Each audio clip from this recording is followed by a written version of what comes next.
Donc tout le monde s'accorde sur un point, notre école est en crise. Si vous êtes élu député, quelle école défendrez-vous pour nos enfants? Une école qui éduque ou une école qui instruit? Madame Chanteux, je vous donne la parole. Je rappelle aussi que vous avez été adjointe au maire, déléguée à l'éducation de la première mandature de David Racheline. Je vous donne la parole sur ce sujet de l'éducation. Je vous remercie. Il faut évidemment une école. Pour l'école, il faut déjà un retour de l'autorité. Néanmoins, les enseignants ne sont pas là pour éduquer malgré tout. Cela revient aux parents, évidemment. On a, vous le disiez dans le titre du sujet, un effondrement de notre école et c'est bien triste.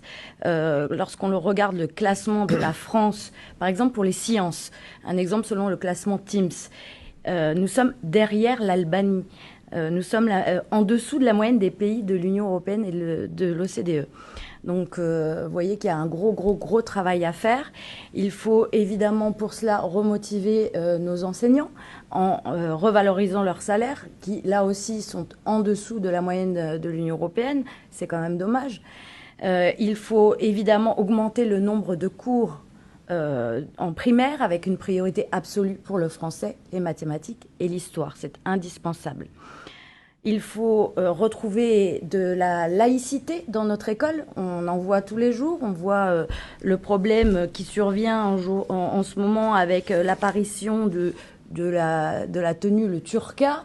On a la problématique des mamans qui accompagnent, qui sont voilées. Il faut revenir vraiment à une laïcité au sein de l'école et pourquoi pas, en tout cas en primaire et au collège, au retour de l'uniforme. Il faut protéger les enseignants qui sont confrontés à une violence qui est, elle, endémique, mais dans toute la France et dans tous les domaines. Et tout ça est dû au laxisme judiciaire que l'on vit au travers de Madame Chanteux, sérieusement, vous pensez vraiment que le problème de la laïcité explique d'une façon ou d'une autre les résultats médiocres des élèves français? Non, ça n'a pas de... Ça n'a pas de lien, ça n'a pas de lien, mais la laïcité a posé de gros problèmes. Il suffit de penser à Samuel Paty.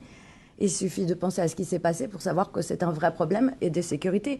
Tant que les enseignants et les enfants ne sont pas en sécurité, ils ne pourront pas bien apprendre les domaines comme le français et les maths qui sont fondamentaux. L'État est absent total des financements et des aides aux communes. Ce sont les communes qui financent et qui ont la charge de ces dédoublements de classes, qui ont la charge de mettre en place le périscolaire. Ça a un coût exorbitant avec toujours moins de dotation de l'État aux collectivités territoriales.